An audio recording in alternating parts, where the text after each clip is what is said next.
আসসালামু আলাইকুম ওয়া রাহমাতুল্লাহ। আশা করি আল্লাহ তাআলার অশেষ মেহেরবানিতে আপনারা সবাই ভালো আছেন। ইসলামের ইতিহাসে সবচেয়ে বড় বেদনার ঘটনাটার নাম কারবালা। এই দিন মুহাম্মদ সাল্লাল্লাহু আলাইহিস সালামের প্রিয় নাতি ইমাম হুসাইন ও তার ৭২ জন সঙ্গীকে হত্যা করা হয়। এই হত্যাকাণ্ডের জন্য সবচেয়ে বেশি দায়ী ৩ জন ব্যক্তি। এরা হলেন শিমার বিন জুলজওশান, যিনি নিজ হাতে খুন করেছিলেন ইমাম হুসাইনকে। এরপর ওবায়দুল্লাহ ইবনে জিয়াদ, যিনি ছিলেন তখনকার কুফার গভর্নর, এবং ইয়াজিদ ইবনে মুয়াবিয়া, যার নির্দেশেই সম্পূর্ণ হয়েছিল কারবালার মর্মান্তিক ঘটনা। কিন্তু এমন জঘন্যতম হত্যাকাণ্ডের পর শেষ পরিণতি কি হয়েছিল এই ৩ ঘৃণিত ব্যক্তির? ইসলামে ইয়াজিদ একমাত্র খলিফা যার দ্বারা ইসলাম সবচেয়ে বেশি অবদমিত হয়েছে। ৬৮০ সালের মে মাসে ক্ষমতা গ্রহণের ৪ মাসের মাথায় শুরু করে যুদ্ধ, কারবালার যুদ্ধ। হত্যা করে শেষ নবী প্রিয় নাতি ইমাম হুসাইনকে। এরপর দ্বিতীয় বছরে আক্রমণ করে মদিনা, লণ্ডভণ্ড করে দেয় মসজিদে নববী। আর জীবনের শেষ বছরে এসে ইয়াজিদ আগুন লাগিয়ে দেয় মুসলমানের সবচেয়ে পবিত্র স্থান কাবা ঘরে। এই ৩ বড় অপরাধের জন্য মুসলমানদের কাছে ইয়াজিদ এক ঘৃণিত ব্যক্তিতে পরিণত হয়। কাবা ঘরে আগুন লাগানোর ১১ দিনের মাথায় রহস্যজনকভাবে মৃত্যু হয় ইয়াজিদের। শেষ হয় তার ৩ বছর ৯ মাসের ক্ষমতা। সময়টা ১২ নভেম্বর ৬৮৩। ইসলাম মুক্ত হয় এক জালেম শাসকের হাত থেকে। এখন প্রশ্ন হলো, কিভাবে মৃত্যু হলো ইয়াজিদের? এটা নিয়ে আছে নানা মত। তার মৃত্যুর অনেক কয়েকটি কারণ সন্দেহ করা হয়। কারবালার ঘটনার পর এক বিরল রোগে আক্রান্ত হয় ইয়াজিদ। অজানা এই রোগের কোনো ধরনের চিকিৎসা দিতে পারেনি চিকিৎসকেরা। কেউ কেউ বলে এই সময় তিনি প্রচণ্ড পানির তৃষ্ণায় ভুগতেন, কিন্তু পানি দিলেই খেতে পারতেন না সেই পানি। এমনভাবে যন্ত্রণায় ছটফট করতে করতে পানি তৃষ্ণায় শেষ পর্যন্ত মারা যায় ইয়াজিদ।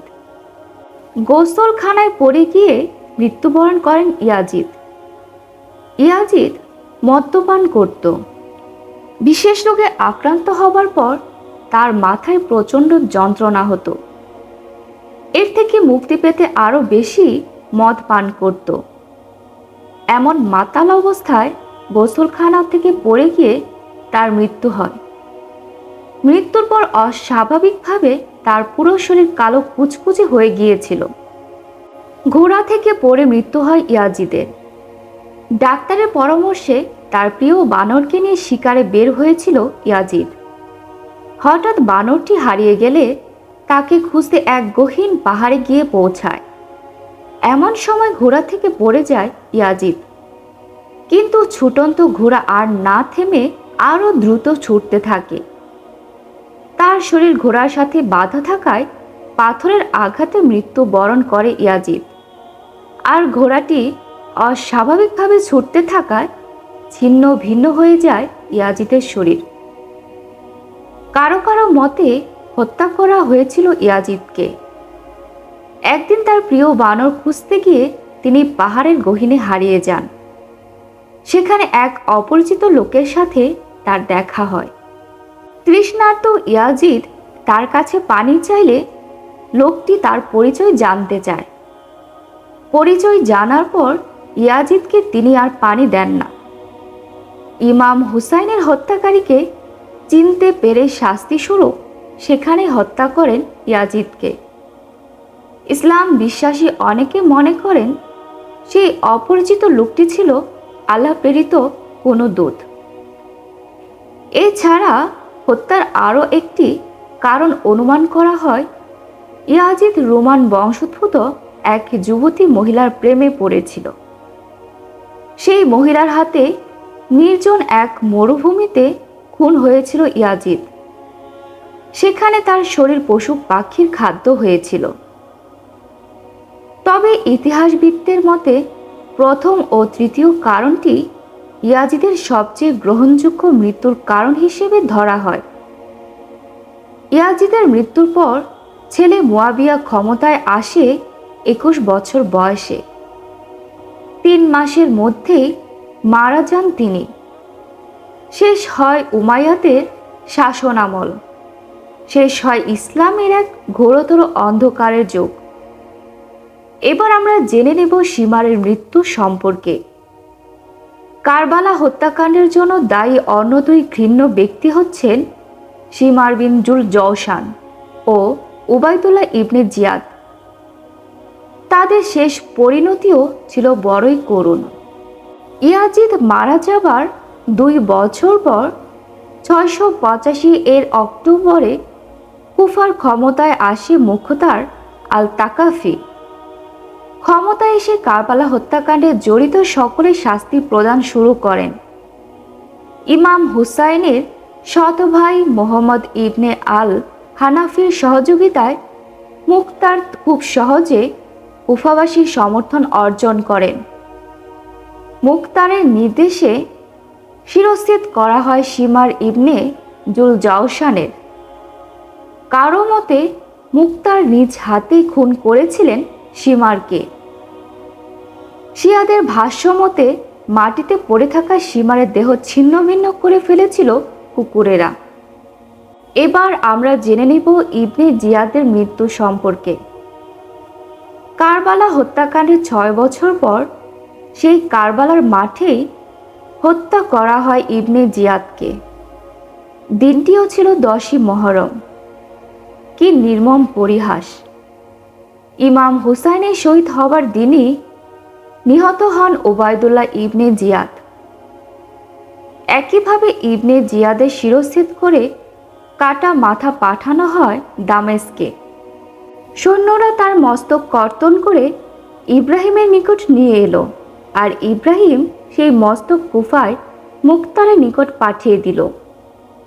কুফায় শাহী প্রাসাদ তার মস্তক সজ্জিত করা হলো এবং যেখানে 6 বৎসর পূর্বে ইমাম হুসেন রাদিয়াল্লাহু তাআলা আনহু এর পবিত্র শির মোবারক রাখা হয়েছিল, সেখানে ইবনে জিয়াদের অপবিত্র মস্তক রাখা হলো। সেই হতভাগ্য পাষণ্ডের জন্য কান্নাকাটি করার মতো কেউ ছিল না, বরং তার অপমৃত্যুতে সবাই আনন্দ উৎসব করেছিল।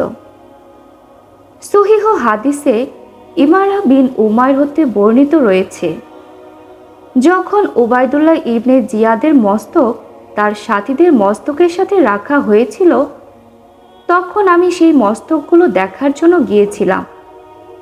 হঠাৎ শোরগোল ও হইচই পড়ে গেল।